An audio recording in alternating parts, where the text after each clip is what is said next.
Taide. Taide. Taide. Taide. Taide. Taide. Taide. Taide. Taide. Taide. Taide. Taide. Taide. Taide. Taide. Taide. Taide. Taide. Taide. Miten puolueenne yleisesti ottaen näkee taiteen ja talouden suhteen? Onko taide vain jonkinlaista ylimäärää, johon sitten on enemmän tai vähemmän varaa, vai voiko sillä olla taloudelle jotain perustavaa annettavaa? Rahoituksessa helposti mennään siihen, kun on huonot ajat, niin silloin ajatellaan, varmaan monet, tai ei monet, mutta jotkut puolueissa ainakin ajattelee, että taide on vain semmoinen pakollinen, siitä voidaan napsasta niin kuin yleensä kulttuurista pois, kun on huono aika.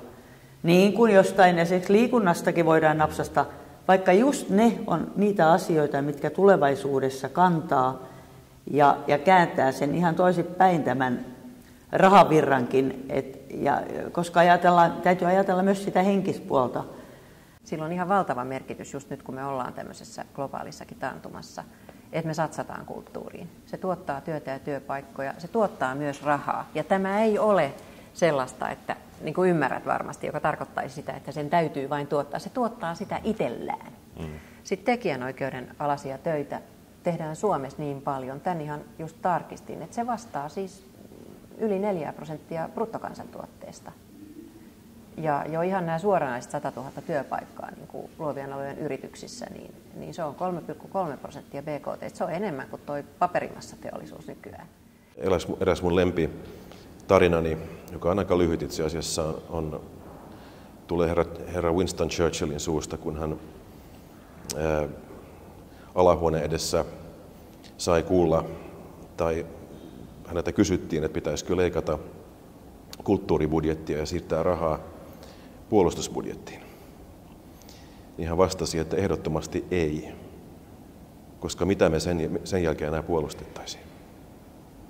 Tämä on myöskin aika mielenkiintoinen tapa ajatella. Me ollaan kaikki alttiita sille, mitä me luetaan lehdistä, katsotaan telkkarista, nähdään kadulla. Se kaikki meissä prosessoi koko ajan meidän oma ajattelumme ja analyysiä tästä yhteiskunnasta. Ja taide mun mielestä on se, joka jalostaa sen sit johonkin tiettyyn muotoon. Oli se musiikki tai kuvataide tai kirjallisuus. Se sitten niin kuin, se tiivistää nämä ajatukset yhdeksi tarinaksi tai yhdeksi kuvaksi tai yhdeksi kommentiksi johonkin asiaan. Ja sen tuoma niin kuin kerrannaisvaikutus yhteiskunnan kehitykselle on mun mielestä se kaikkein tärkein, mitä se voi antaa. Se, mikä minusta pitäisi saada läpi, se ajatus, että kulttuuri, taide ja kulttuuri on tietyllä oikeus niistä nauttimiseen joko tekijänä tai kokijana, on kansalaisoikeus.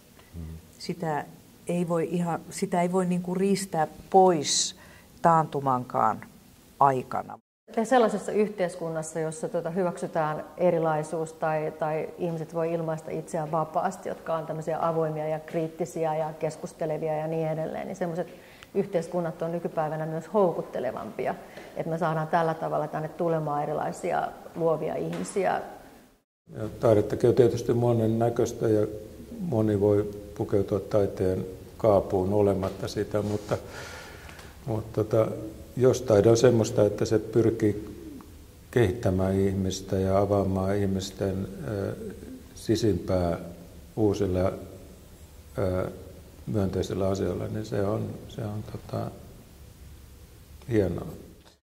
Ja se on pitkän tähtäimen sijoitus. Siis tämä kvartaalitalouspolitiikka on ikävää.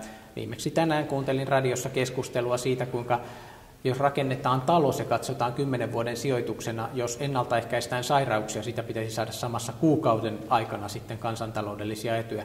Kulttuuri on pitkälti samanlainen asia, että se vähitellen luo hyvinvointia sillä omalla alueellaan ja pidemmän päälle tuottaa hyötyä. Yksi meidän lempilapsista, niin kun puhutaan rahoitusaihepiiristä, niin on aina se ajatus siitä, että miten tehdä ihan meille kaikille tavallisille ihmisille niiden asioiden, mitä me koetaan tärkeinä, niin rahoittaminen mahdollisimman helpoksi. Eli jos tuossa myöhemmin siirrytään konkreettisimpiin kysymyksiin, niin joukkorahoituslakien uudistukset ja vastaavat liittyy niin hyvin vahvasti siihen, että miten niin se mahdollisimman helpoksi ihmisille antaa rahaa niille tekijöille ja toimijoille, joita he itse arvostaa ja pitää tärkeänä. Mutta se ei kuitenkaan sule pois niin täysin julkisen tai niin kuin säätiöpohjaisen niin kulttuurirahoituksen roolia. Että kyllä se tulevaisuuden kuva, että me niin kuin säästetään itsemme täysin hengiltä ja sitten, että kuitenkin koulutetaan kohtalaisen hyvissä eri asteissa taidealan oppilaitoksissa ihmisiä ja heillä ei tavallaan, niin kuin, ne on vaan sen varassa, että saako ne jonkun työnsä silloin tällöin niin kuin myytyä, niin se on aika huono tulevaisuuden kuva. Laitetaan ne perusturvan asiat kuntoon ja sitten vaaditaan niiltä taiteilijoilta sitä radikaalia aloitetta esimerkiksi, että mitä sitten sillä taiteella, jota nyt siellä voidaan paremmissa olosuhteissa tehdä, niin miten se esimerkiksi kohtaa paremmin yleisönsä. Mä oon ihan varma, että niin kun meidän taiteilijakunta löytäisi sellaisia tapoja, muitakin kuin museot ja Guggenheimit, jossa se taide voisi kohdata yleisönsä. Luovan alan työntekijä, itsensä työllistäjä, niin se on malliesimerkki siitä, että se tulos ja toimeentulo tulee niin monelta eri taholta. Eli jos tämä hoidettaisiin kuntoon, että se toimeentulo olisi näille ihmisille taattu, se jo itsessänsä elävöittäisi sitä alaa ja auttaisi meitä näkemään sieltä sen potentiaali, mikä siinä voi taloudellisessakin mielessä olla. Toivon, että kun leikkauksia on jo tehty tälläkin kaudella, niin varjeltaisiin, koska se on siinä kokonaisuudessa kuitenkin aika pieni, mutta en voi myöskään niin kuin luvata kokoomuksen puolesta, että mitään ei tapahdu. Okay.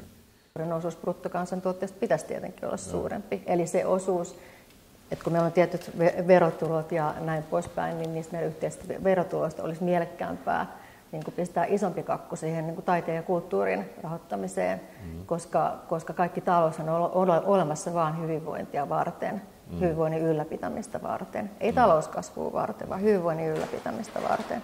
Kun leikataan kulttuuribudjetista, mutta myöskin muista budjeteista, niin joutuu priorisoimaan, tekemään vaikeita ratkaisuja. Tätä tapahtuu koulutuspuolella, tapahtuu terveydenhuoltopuolella ja varmaan myöskin kulttuuripuolella. Joten tahtomattaankin päättäjä joutuu joskus ehkä jättämään pois sellaisia kulttuurihankkeita, jotka normaaliolosuhteissa saisivat rahoitusta. Ei pidä aina nähdä myöskään niitä säästöjä vihollisena, vaan mahdollisuutena. Oletetaan, että kulttuurirahoista leikataan tietty määrä ja samalla leikataan näistä yrittämisen esteenä olevasta byrokratiasta huomattava määrä. Pienennetään riskejä, mitä yrittämiseen tulee. Me saatetaankin saada sinne aivan uusi mokoma taiteilijoita, joilla on nyt mahdollisuus yrittää kokeilla niitä rajojaan ilman, että heidän tarvitsee pelätä sitä, että joku päivä heille ei olisi leipää saada eteen. Ekan kerran törmäsin tällaisen ajatteluun, kun me puhutaan startup-yritysten tukemisesta, että on niin kuin tullut rinnalle art up-käsite ja tämä on minusta hienoa. Eli että näitä pitää tukea ja niihin pitää löytyä edelleen ihan valtiobudjetistakin rahaa. Sellaisia rahoja ei välttämättä, ei löydy bisnesenkeleitä ehkä art-appeja tukemaan. Siihen tarvitaan niin kuin julkista rahaa. Se me ollaan nyt nähty, miten vapaat taidemarkkinat pystyy tuottamaan sitä hyvinvointia taiteilijoille. Ne vapaat taidemarkkinat ei tuota hyvinvointia edes taidekeräilijöille. Meillä kerta kaikkiaan nämä vapaat taidemarkkinat ei ole pystynyt tuomaan esimerkiksi Suomen markkinoille yhtään radikaalia kulttuurirahaa. Tällaisessa niin kuin yhteiskunnalliseen vaikuttamiseen pyrkivässä taiteessa, niin sen lukutaitoa pitää kehittää. Niin kuin taide ja kulttuuri on merkityksellisiä niin kuin itsessään, on ihmiselle tärkeitä elämän ja kuoleman kysymyksiä, että voinko minä ilmaista itseäni, onko jokaisella oikeus ja mahdollisuus ilmaista itseään taiteen kautta.